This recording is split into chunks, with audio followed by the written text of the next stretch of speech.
Welcome to The Explainer. Today, we are diving into a huge proposed change in how America fights financial crime. And it's a classic story, right? Is this new regulation a much-needed common sense fix, or could it accidentally create a brand new loophole for criminals? Okay, let's get right into it. This quote from the Treasury Secretary really hits the nail on the head. It perfectly sums up the problem the government is trying to solve. For years, success has been measured by the piles of paperwork, not by actually stopping bad guys. So here's the core issue, at least as officials see it. The whole fight against money laundering has become less about effectiveness and more about paperwork. This system is, quite literally, drowning in red tape. I mean, just think about it. Banks are absolutely buried under all these regulations, forcing them to focus on just the sheer volume of compliance. But here's the thing. Just ticking boxes and filling out forms isn't always the smartest way to catch sophisticated criminals and shut down the flow of dirty money. So, in response to this problem, the Financial Crimes Enforcement Network, you'll hear them called FinCEN, has put a new rule on the table. They're framing it as a common sense fix, something designed to be a smarter, more risk-based way to overhaul this creaky old system. The whole proposal is built around this one key idea, a risk-based approach. So what does that actually mean? Well, basically, it's about letting banks focus their time, their money, and their brainpower on the areas where the risk of crime is the highest, instead of treating every single transaction the same. The idea is to work smarter, not just harder. And when you put the old way right next to the new proposal, you can really see the fundamental shift in thinking. We're moving away from a focus on the volume of paperwork and toward effectiveness. It's a jump from a rigid, one-size-fits-all model to a more flexible, risk-based one, where banks themselves would get to create a reasonably designed program for their own specific risks. So, the official goals here are pretty straightforward. 1, reduce the compliance burden. 2, let banks actually identify their own unique risks. And 3, create more consistent rules for how regulators judge them. And, this isn't just coming out of nowhere. This whole thing is rooted in the Anti-Money Laundering Act of 2020, so it has a clear mandate from Congress. But here's where the story takes a turn. It all sounds pretty good, right? More effective, less paperwork, but, and this is a big but, not everyone is convinced this new flexibility is a good thing. A major government watchdog is raising some pretty serious alarms, basically asking, is this fix actually a big step backwards?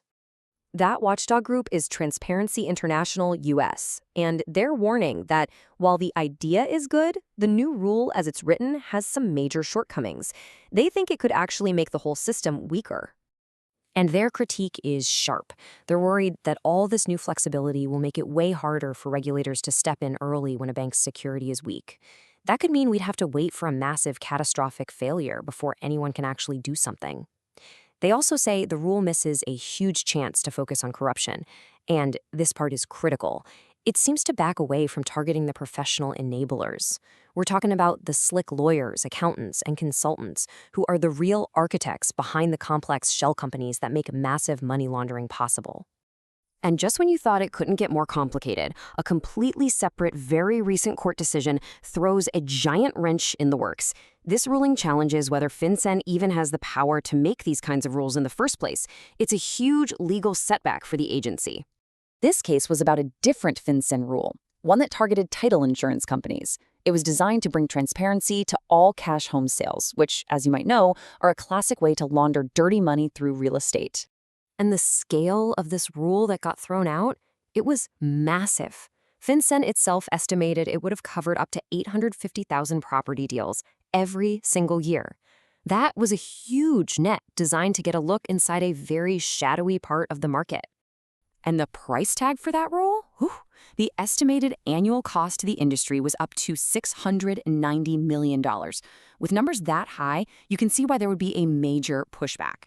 In the end, the judge basically said FinCEN had overstepped its authority and threw the whole rule out. This wasn't a minor setback. It was a total rejection. And that decision casts this huge shadow of doubt over FinCEN's power to implement other big, bold rules, including the very one we've been talking about this whole time.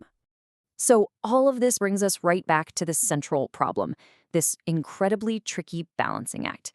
How do you create a system that's actually effective at stopping criminals without either strangling banks and bureaucracy or, on the other hand, creating brand new loopholes for the bad guys to slip through? The debate over this proposal is really just getting started, An older version was just pulled back, and this new one is now on the table. The very next step is getting it published in the Federal Register. Once that happens, it kicks off a 60-day public comment period. That's the window for everyone, from the biggest banks to the smallest watchdog groups, to make their voices heard. Which leaves us with this final critical question. In this high-stakes fight against dirty money, how do you empower the good guys without either drowning them in red tape or accidentally opening the door for the very criminals you're trying to stop? That is the billion-dollar question that everyone in this world is grappling with right now.